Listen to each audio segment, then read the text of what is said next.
welcome to the Convex Conversation with me, broadcaster Helen Fospero. There's been plenty of talk and buzz about the Metaverse in the last few years, but unless you're a gaming enthusiast, many of us are unclear as to what the term actually means and how it might impact our engagement with the outside world. Metaverse is a catch-all phrase for the growing collection of immersive digital worlds where avatars work, play and purchase goods, a 3D version of the internet if you like.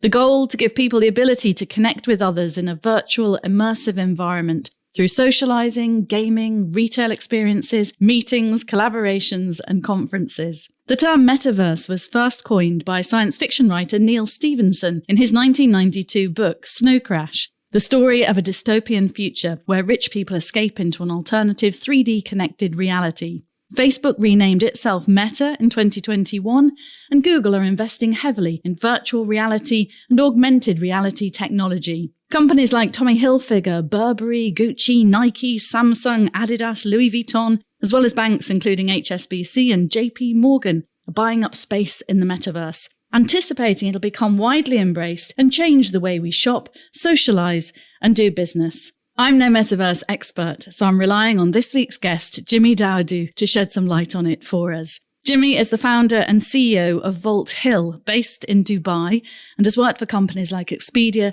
and Barclays in change and transformation. Jimi and his team at Vault Hill are building a human-centric metaverse.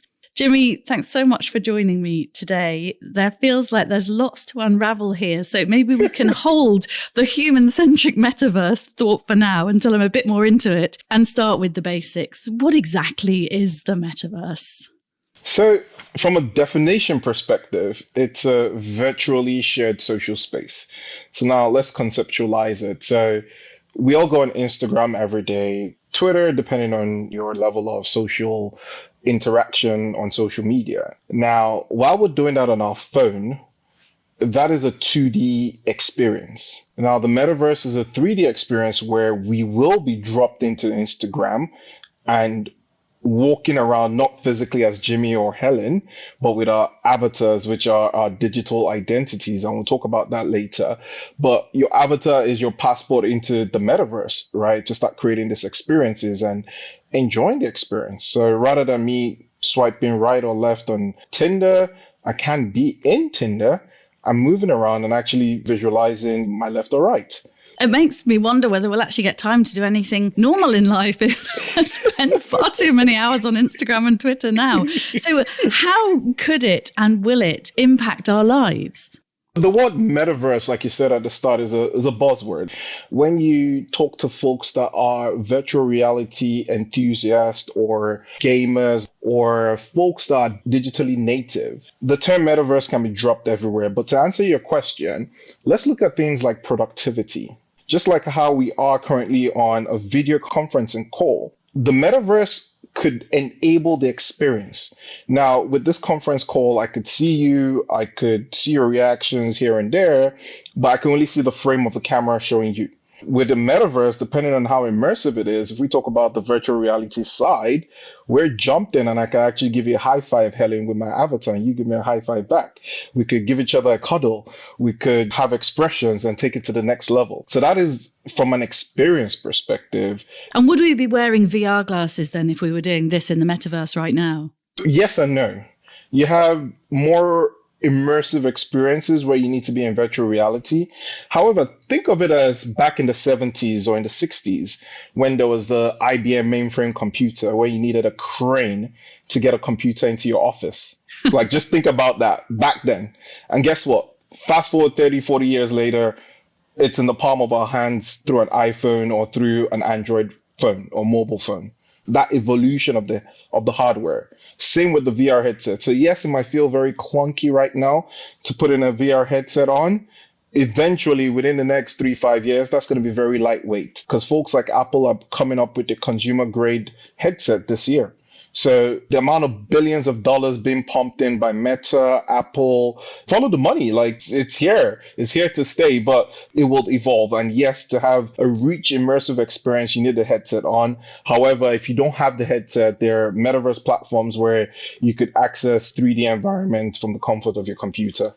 I told you before we started recording that I remember being in my early 30s and being taught how to send an email and thinking, what's the point of this email? We've got Royal Mail for that kind of thing. So I do understand why people get a bit anxious or nervous of change and things they don't understand. But you're making it sound really exciting. And could it be as simple in a few years' time as putting on a bit like a 3D pair of glasses when we go to the cinema and then we feel immersed in the movie? Would we be out and about having our coffee and sitting on our phone and simply perhaps put what look like glasses and then entering into this 3D world? Absolutely. And if you look at augmented reality, AR, which is a mix of overlaying the digital world on the physical, so think of it like Snapchat. I do this with my 6-year-old son a lot, where we look for a cat filter or a dog filter and we put it on myself and I can see myself looking like a dog. That is technically augmented reality. So in some way, you could say we're in the metaverse already without even knowing that the buzzword was there. In a couple of years down the line, the technology will be affordable and accessible to the comfort of folks to enhance those experiences. And how many years away is the technology, do you think, from gaining importance and acceptance and being part of many of our daily lives? I'd say we're getting there, but realistically, if we talk about mainstream adoption, I'd say within 3 to 5 years. Reason being, if you look at where we are now on the bell curve, the likes of Google, Meta, Apple have started looking at productivity as a use case to start this with. So things like health and safety training for oil and gas refineries, reducing risk compliance, reducing operational cost, using this technology for training. From a banking perspective, reducing operational risks through ensuring people can immerse themselves in training and complete training in good time, rather than having the risk of not completing training and having a compliance risk and a fine attached to that as well. It's interesting. We were doing a podcast with a scientist who is working in the Alzheimer's research field, and they're using virtual reality because they're trying to find a way of identifying Alzheimer's 20 years before the symptoms show. And one of the early signs of dementia is when you lose your sense of direction. And to test people, they put them in a virtual reality world and test out their sense of navigation. So it is interesting. I'm already beginning to see it used in the medical world. And I was also reading some examples from Deloitte's chief disruptor, Ed Grieg. He was saying, giving examples like you can catch a world-class theatre performance or watch a gig with your favourite artist in your living room, learn to perform surgery in a helicopter, fight a fire in a power station from the safety of your home or office. It really could provide some extraordinary opportunities, not just for leisure and pleasure, but for business and, as you say, safety too. Absolutely. And I keep saying to people, with this technology, it's so grand where at times the safety concerns, the safety element of this comes at the back of my mind every time we're in a product call or talking to a customer, because the only limitation is your imagination. So it's like there's so much breadth to what you could do with this and how you do that positively. But there are always going to be bad guys out there. So how do you curtail them? How do you make sure it's safe? How do I make sure my 13-year-old niece is safe in the metaverse? And what are those things and associations and regulations we need to ensure safety? And how do you do that? It's a journey. The technology is so nascent that, coupled with the blockchain, regulators are still trying to figure this out. And for us in Dubai, we've had a lot of conversations with the regulators, which is the virtual asset regulatory authorities in Dubai, where we're saying to them, hey, we're building right here in Dubai. You could use us as a guinea pig. We could help you guys with some of the technicalities, some of the loopholes, where we could use a sandbox to ensure that those regulations are coming fruitful. So that's one end on the regulation side. From a product perspective, there are a couple of concepts. There's one called self-sovereign identity, and apologies, it's a technical term, but let me strip it back. Okay. Imagine having a NatWest account. You have an account number, you have a sort code. NatWest, at the account opening phase of onboarding you as a customer, has taken all your know your customer KYC data. So your passport, your utility bill, all of that good stuff. So on the database, if NatWest sends the data, your data, to another organization that you've made a request for, like open banking, for example, the data is trusted because it's NatWest. Yeah. Right. So what we want to do is coming back to the concept of your digital passport, which is your avatar. We want to get you to create your avatar, the convenience of your style, what you look like, but now associate the technology of getting NatWest to authenticate you as a user. So that's the concept of the self-sovereign identity. So because we trust that NatWest holds the right information and data of yours that is governed and compiled by regulators in England, we could trust that data source and then associate that to your avatar. And then your avatar has like a Twitter blue check to say, hey, this person is actually authentic, no catfishing, this person's of legal age, and all of that good stuff. I still haven't got my Instagram blue tick, which probably makes me very unofficial, which is very disappointing. I've got one on Twitter. So tell us about our digital identities and the avatar. I mean, I think we've all got an image of roughly what an avatar is. And certainly when I switch on the TV and look at Netflix, my kids have put, well, they put Mrs. Grumpy up for me. And I suppose that's a very basic form of non-moving avatar. But how do we create our identities, and do they have to look like us, or can we choose? The whole idea of the metaverse and virtual reality is the fact that you could be whoever you want to be. You could have three types of personas as Helen. Helen that goes to the club, Helen that goes to work, Helen that does the podcast, Helen that's a mother, Helen that's a wife, whatever it is, you could create your avatar and style your avatar and even dress your avatar up, right? And then if you have a work event, rather than, you wearing a formal wear and jumping into that event and then changing that to go to a party and getting all made up and looking glam and all of that good stuff, you could actually spend some time, create those avatars and use them whenever you're going to an event virtually. So that's one concept of it. And it's so easy to do now. My 6 years old and I play Roblox together. And every time we jump into a new game, he's like, Daddy, quickly update your avatar. I'm like, I'm building this stuff, Sammy. He's like, okay, but just update it. I'm like, okay. So he gets it. I call them the iPad kids. It's quite easy. You select a character, male or female. Now, I think something to throw into the mix while I said that is we haven't really solved for non-binary folks. And from a diversity and inclusive perspective, that's quite important. So I think I'm going to have to nudge my team and our third-party provider as to what are their plans for that. But coming back to how you create it, you come on our platform, you select your avatar, you style it, you could change the hair, glasses, lips, what they're wearing. Age, Jimmy. Age, we're getting there. We're getting there with age. We're getting there with age. Oh. There's going to be a lot of facets to this. I'm going to go back to 37, I think, on my avatar, which obviously is not many years away ago. No, absolutely. So you can have a lot of fun with it. And as you pointed out there with your kids, my kids as well, they're digital natives. So it won't seem tricky for them to embrace this. So when you think about the metaverse, what role do you think it could play, or what benefits will it add to our working lives? And then we'll explore entertainment purposes too. From a work perspective, let's go back to the example of safety. If I'm in the oil and gas sector, I have to send an engineer on site to the middle of nowhere for 2 weeks to do a training. Now, with the benefits of virtual reality and the metaverse, we could simulate that training from the comfort of an office or home, and he jumps into that training in virtual reality. So what we've done there is we've reduced operational cost, we've reduced the risk of debt, all the risk associated to traveling and being on an oil rig in the middle of nowhere. We've eliminated that risk.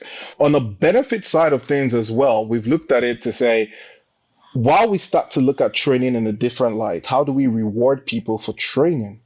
Because everyone feels training is mundane. I have to do it because someone has told me to do it. Even when I'm trying to be better and I go for a course, I'm doing that because I want to be better. So we could look at how we incentivize employees in the workplace by creating NFTs that give them access to X number of benefits. It could be a one-to-one with the CEO, for example. It could be, hey, once you've completed this training, you get access to 30% discount at your gym. Although companies have their own benefit packages, but you could be creative around incentivizing using the metaverse to incentivize employees to change behaviors. I suppose in a way we're using some of it in a much more basic fashion when you think perhaps about fast jet pilots and using a simulator. Exactly. It's kind of just taking it to a new level and bringing it all into much more of a reality. And you explain it very, very well. What about socially? Could we, for example, I mentioned a world-class theatre performance. Could you put on your glasses or virtual reality headset and actually feel like you've just gone to an opera or a ballet or a play and feel you could almost touch the actors and experience that whole thing from the comfort of your own sofa? Absolutely. So I think 2 years ago, Travis Scott did a concert in Fortnite, a Metaverse platform. I think it was 9 minutes, and he grossed about $20 million in 9 minutes. Oh my goodness. By charging tickets. Yes, correct. Selling tickets. Having more of an access and audience base geographically, borderless, right? In terms of where this technology is going, there's something called the hepatic suits, where you wear a suit like a bulletproof vest and you jump into virtual reality. I think this is now going full dystopian now. And you're in the metaverse and someone pricks you with a pin. You feel that pain in real life. Really? Correct. How do you feel that pain in real life? Because you're wearing the special suit. Correct. So there's a program that says, hey, if X does Y, Y's result is Z, for example, just going into code terms. But that is where the technology is going, and it already exists. If you go to virtual reality or gaming conferences, you'd see exhibitors that already have that, and you could try it on and have a feel for it. And it is exciting educational wise as well, isn't it? Because I would imagine it could play a great role in schools and bring subjects to life. You know, when we've all sat there snoozing in the back of, I'm talking about myself now, snoozing in the back of my history class and chewing up bits of paper when I was young and putting them through a biro pen and trying to land them in our crazy history teacher's hair. That definitely wasn't me, Jimmy. You know, history seems so dull and bland and to me at the time, where actually I'm guessing you could perhaps enter the Battle of Hastings or whatever and feel like you're living in those times, could you? From a research perspective, there is data that suggests 26% of folks that learn in VR have a 26% retention rate. Back when COVID happened and we're all forced to work from home, homeschool from home as well, jump into Zoom with our kids. Now, using virtual reality helps retain information better, which has a direct impact on performance. So that is definitely a use case. And one of the things we're also building from an education perspective, because we talked about human centricity, and what that means is we've taken 7 out of 16 basic human instincts, things that make you and I human. So things like vitality, creativity, idealism, community, romance. So in creativity, for example, we're looking at learning and creating a model in virtual reality that we could tell the story of Jesus Christ from birth to death in virtual reality, and kids in Sunday schools or churches can jump into that and aid their knowledge. And then you could replicate that same story with Islam, for example, with Hinduism, you know, and spread it out across the religious chain. Or you could take that and go into a different light of how you do a biography of people and create a new experience for them to enjoy this. Gosh, it really does sound incredible what you could do. I'm a visual learner, I think I've realized over the years, but I can just see particularly youngsters just being much more gripped by having everything brought to life. And with you talking about it the way you do, it doesn't seem as frightening and as futuristic as I thought this was going to be. When we thought about doing a piece on the metaverse, I was like, oh God, I don't really know what the metaverse is, but I can already see endless possibilities. So what got you interested in the first place, Jimmy? I got into the blockchain space in 2017, 2018.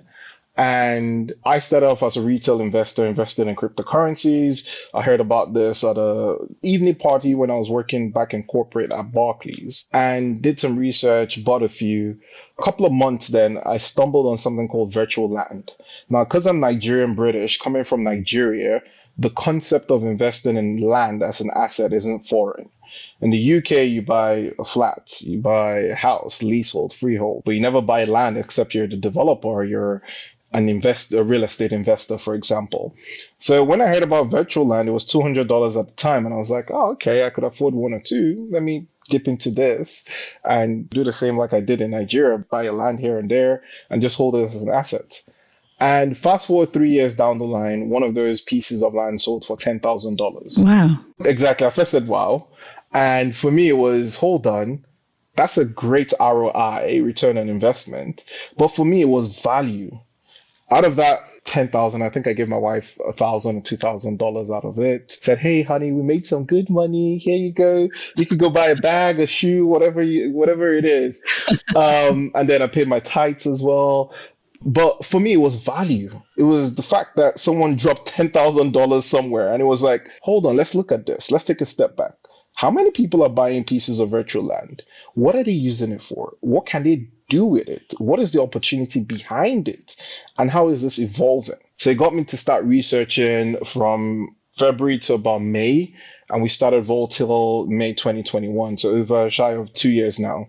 And it was that value concept that got me thinking, and that was the birth of Voltil, to say, hey guys, we could incorporate various technologies to make this to life. So when I say various technologies, we've incorporated the blockchain, we've incorporated virtual reality, we've incorporated cloud computing to bring these experiences to life. So behind the scene, it's a lot complex and technical, but to the user, it has to be simple.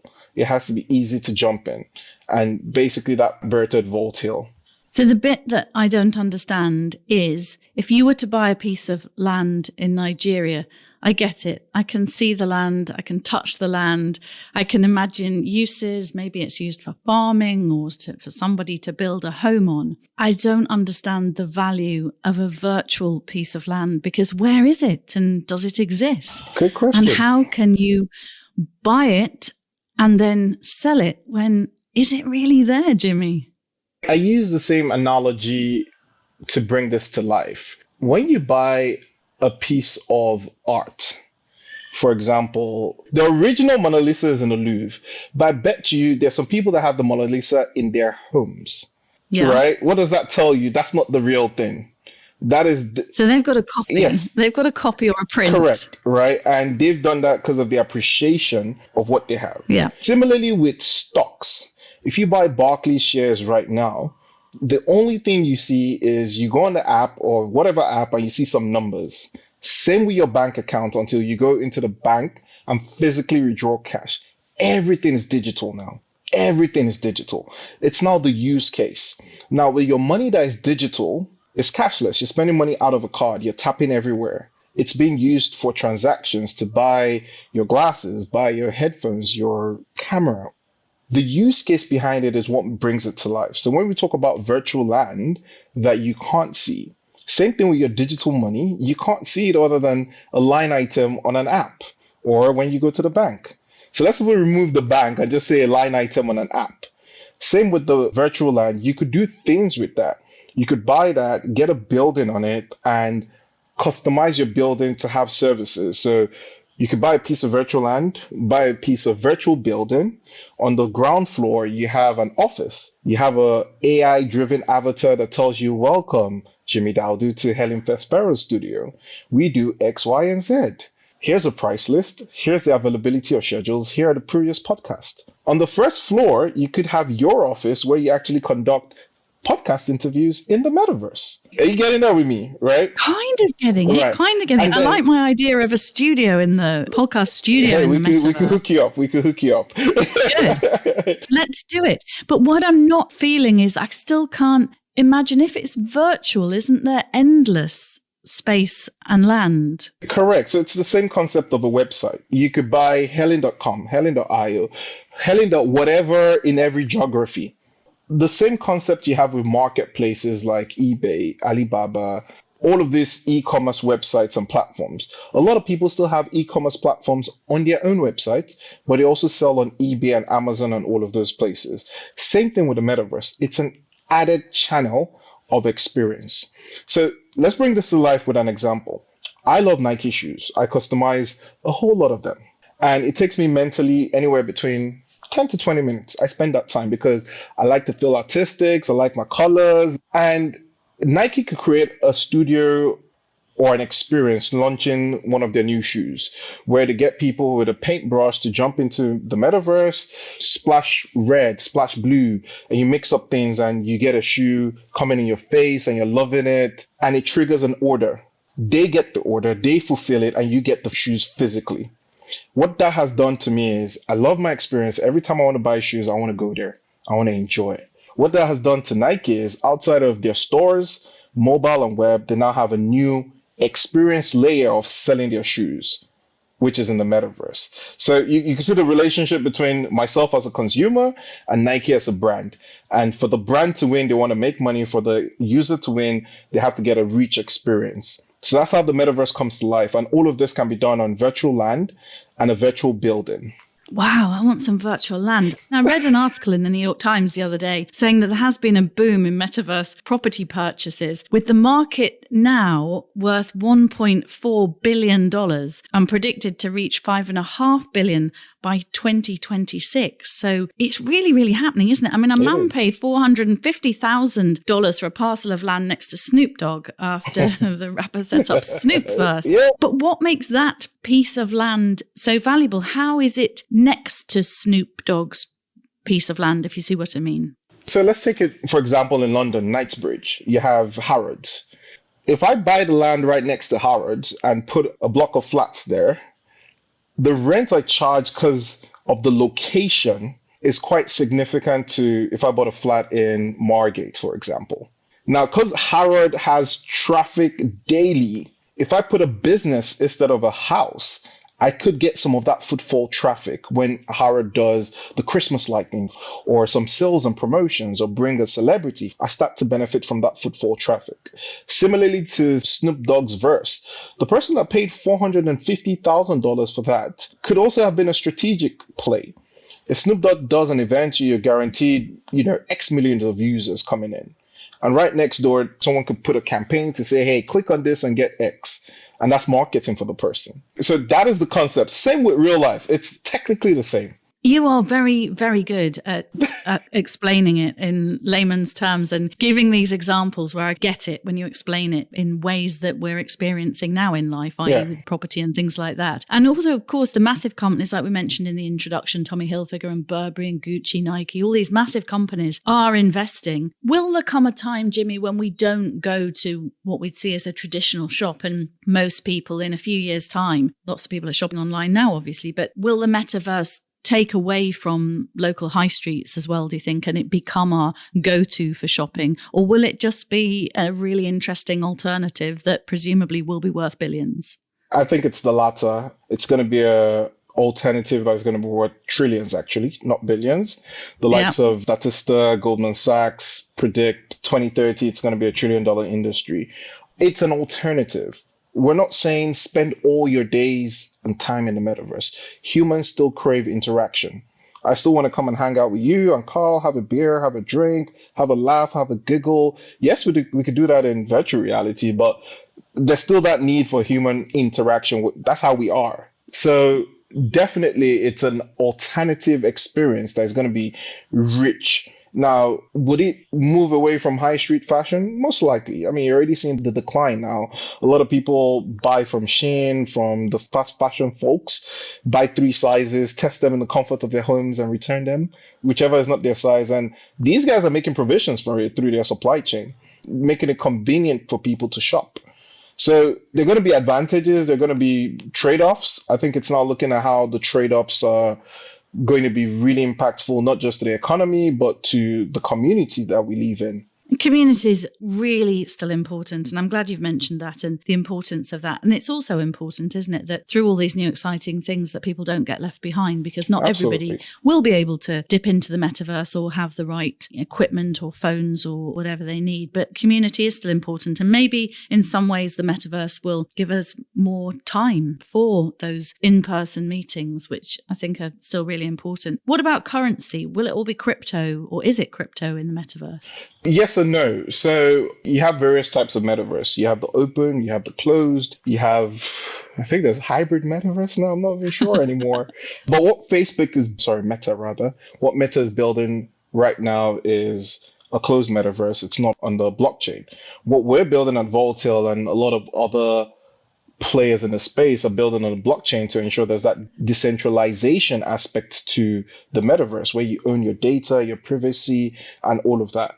And we have a utility token that underpins transactions or economy in the world. So take, for example, Dubai. You have Dubai dirhams, for example. If I come to the UK, I need to swap my dirhams to pounds. If I go to the States from there, I need to swap my pounds to dollars. Technically, you'd have that in metaverse economies, right? Because everyone has different utilities and values and uses for their own currency. Now, it's now the amalgamation of these metaverses to say, hey, which is going to be the most accessible. I go to this metaverse because of this. I go to that metaverse because of this. Just like how you go to Telegram for a chat, and you go to Facebook chat, and you go to WhatsApp, and you go to emails. Like, they're all chatting and communication tools, but just doing different things, because either your mates are in one, your community is in one, your kid's school is in one. Like, hey, we'll get there. We'll get there. And I've been meaning to ask, but I've been so gripped by what you've been saying that I didn't want to interrupt.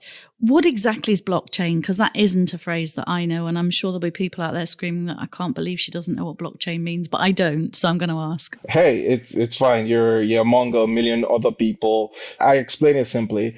The blockchain is an Excel spreadsheet online. Right.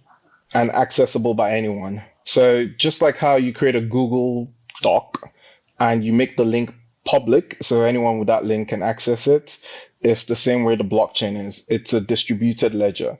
So the analogy with Excel is you have rows, columns, you have information there, and it's accessible by anyone. So there are a couple of public and private blockchains. A lot of blockchains you hear are going to be public, things like Ethereum, Polygon, and the likes. And if you Google Polygon, for example, you see the blockchain. And when you click on it, you just see rows of transactions. So what that now does is increases transparency and security. So Helen, if you sent me £100 today from your NatWest to my Barclays, only you, myself, and Barclays know about that transaction, or anyone that I send a screenshot or you send a screenshot. Right? I see.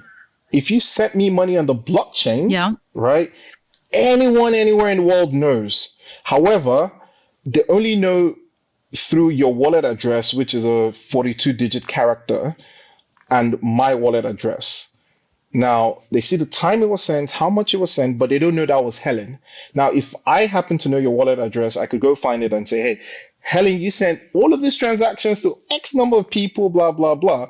But not like I'm trying to, be nosy about your transactions. I'm just calling out the use case around transparency and accessibility. So if you're auditing a public government, for example, or you're looking at climate change and trying to ascertain carbon credits, all of that can be publicly available. It's interesting you mentioned climate change there. Can the metaverse help with the current crisis that we are experiencing? I'll be very controversial here and say yes and no. There's a lot of energy utilized building the metaverse. And at Volatile, what we want to do this year is release the first carbon report of any company building a metaverse. Dare I say this publicly, and one of them goes, do it. No, in the sense that there's a lot of carbon being emitted building this. However, we're offsetting and buying carbon credits to make that neutral. Now, in terms of the learning and education of what climate changes, you can actually do that through the metaverse. And one of the examples we do, and we want to do this with GSK, is build an ocean full of plastic waste where you can immerse yourself and swim in it. So you start to understand the impact of climate change through sustainability. And then on the flip side, then show an analogy of sea animals suffering due to the pollution in the water to give you that sentimental and emotional aspect of climate change. So these are the kind of things we're doing, and that's why I say yes to it in terms of showing what that looks like. It's interesting you mentioned the ocean. Convex are doing a seascape survey at the moment. It's a 5-year research project with Blue Marine Foundation and Exeter University. And if you think the ocean covers 2/3 of our world, if you think about it in 3D, if you like, it's actually 97% of Earth. And they're trying to work out how the ocean can be used more as a carbon sink to take the carbon away. And I'm sure there'll be things that perhaps are being done, but can be done using the metaverse to help bring some of that science to life. How easy is it to start? You've really whetted my appetite. I'm sitting here thinking, right, I need my podcast studio in the metaverse. I'd like to be one of the first podcasters in there if those positions haven't already gone. I'd like to design my avatar. I'd like to design the studio. How do you get started and how do you not get overwhelmed by how much presumably there is as a beginner to take in? The first thing is ensuring there's that mental acceptance to say, hey, I'm going into a foreign territory. I'm not used to this. Once you have that, it's fine. Because if you don't have that, you go in and you start getting nervous and agitated when you start. And when you break down on a journey, you give up. On our website, and apologies, it feels like I'm selling, but I'll tell. You go on our website, voltil.io. You could either jump in as a guest. You don't need to create anything. You could just view, or you create an account, username, password, how to create a wallet if you need a wallet. And then the next steps tell you this is how you create your avatar. There's a video that pops out that walks you through. We also have educational videos on our YouTube page that walks you through. And then we're releasing a PC version of the product later next month. And with that, you don't need the VR headset. You could actually just download the app on your laptop and then start playing around with it. Again, we're providing videos and all of that good stuff to ensure folks understand. And we're also reachable real time on Telegram, Twitter, on our social spaces. So for us at Voltil, we've thought about this onboarding experience for users or brands, and how do we make that easy? And for us, one of our unique selling points is activating brands in the metaverse within 48 hours. So we can get your studio up and running, within 48 hours. Fantastic. It sounds really, really good. And also get a small person, i.e. my 13-year-old, to sit with you while you're actually doing it. Get a digital native sitting alongside you. Hey, absolutely. Absolutely. At Voltil, your metaverse, your human-centric metaverse, what will that offer people? A number of things. We've tried not to silo our product offering. So if you take, for example, in the Vitality District, we're looking to work with health and fitness professionals, physiotherapists, mindfulness. We've built a yoga studio for Amrita Sethi, first NFT artist in the UAE, where you could go into her studio with a subscription and enjoy 20 to 30 minutes of a guided meditational experience. And then you could also invite, I think, up to 12 people of your friends to join in that yoga meditation and experience as well. So again, looking at well-being. There's also District Play, where gamers are coming to life. We're looking at working with an esport team to start getting folks free to play games, your Candy Crush type games in the metaverse, and bringing all of that content into one central place. So those are the kind of offerings we're bringing. And before the end of this year, it's going to be packed, really packed. Health and wellness is a subject that I'm really interested in, and certainly over the last few years I've really immersed myself in it. And it's exciting for me to think that there'll be a wealth of experiences of that in the metaverse too. I listened to a 10-minute breathing, which I don't very often do, but a 10-minute breathing piece on Spotify because I felt a bit stressed when I went to bed. But actually now I'm thinking that could be taking place in a mountain setting with a stream running by. In Nepal. Oh yeah, you've got set my imagination alight, and presumably a wealth of opportunities for the younger generation to embrace too. Digital natives that are 13, 14, 15 years old. In another 3 years, they're going to be of legal age to own a wallet, start opening businesses. Because they're already getting into it now, they're starting to understand how creative and the opportunity abounds within the space, and will be able to transform those experiences and opportunities in the next 3 to 5 years once this becomes mainstream. Jimmy, how will AI affect our relationship with the metaverse? So I think it's going to enhance how we do things in the metaverse. So for example, we're incorporating AI non-playable characters in our virtual world. Think of it like this.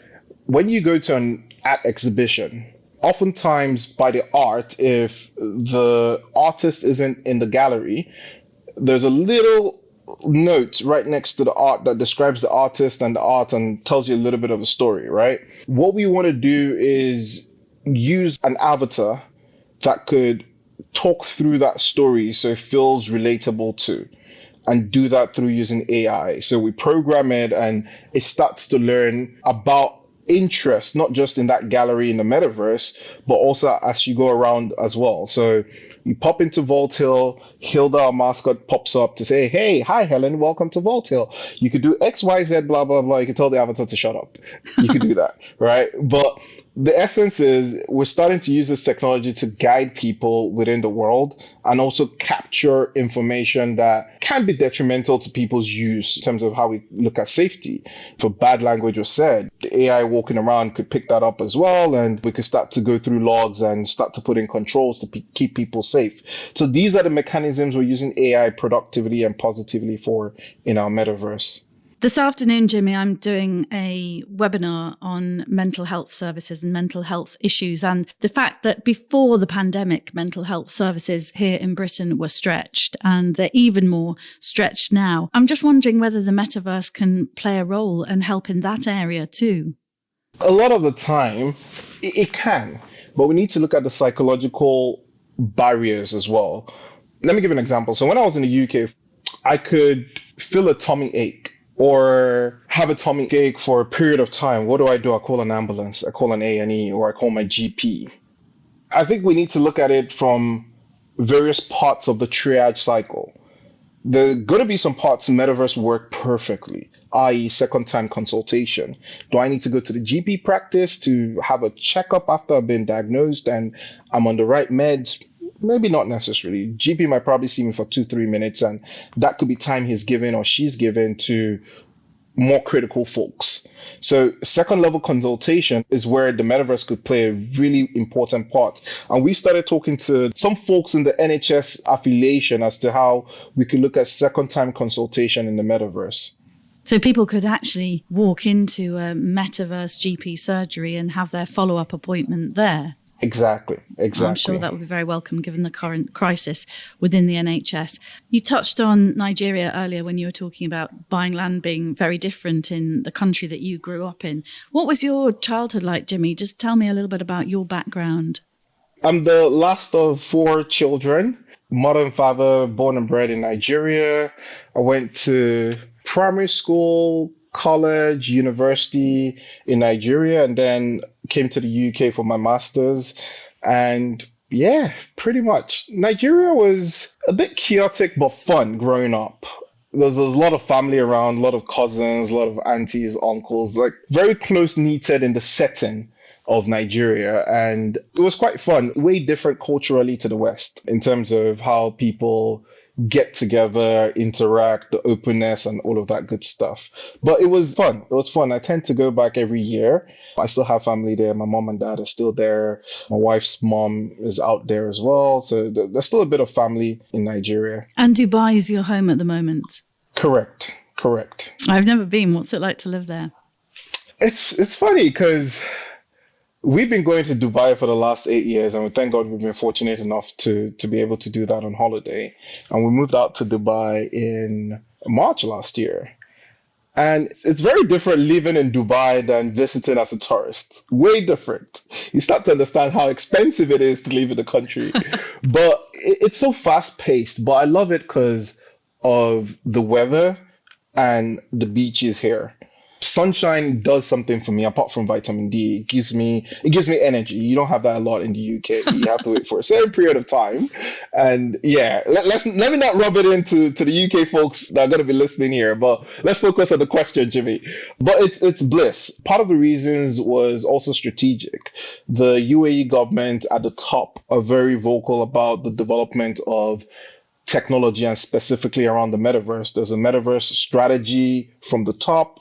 There's regulations coming in from the top. So they're embracing this sector and playing in really hands-on. So we're getting those grassroots supports from the incubators, the community out here to grow what we're building and supporting us with that. And we have to focus, don't we, as well, Jimmy, on the societal impact of all this and what good can be done by connecting people on the planet. Absolutely. I feel that's probably important to you, but the fact that you've called it human-centric metaverse, it's got to be people-based, hasn't it? People at its heart. Absolutely. And while we build this out, part of the reasons we focused on 7 out of 16 basic human instincts is to ensure that as we're going through this journey of creating this technology, we're thinking about humanity. How do we create meaningful experiences? How do we enhance experiences through this technology? Rather than going into that dystopian nature where Jack has a headset on for 10 days and he's not come out like some of the films we've seen out there. We're trying not to do that. Hence why the human centricity is part of it. And just understanding as we're building this, how challenging will this be for myself? We just found a problem on your podcast around creating avatars for non-binary folks. That's a challenge to solve in itself. Now, if it wasn't human centric, I'd have been like, oh yeah, we just don't have that. But now I'm like, hey, we need to go solve for that. How do we make it inclusive? And that's the human element to how we're building. That's fantastic you're thinking like that. And I think that needs to go up to number 1 on your list when we sign off. In fact, I'm going to sign off now, so you can go and pop that at the top of your list.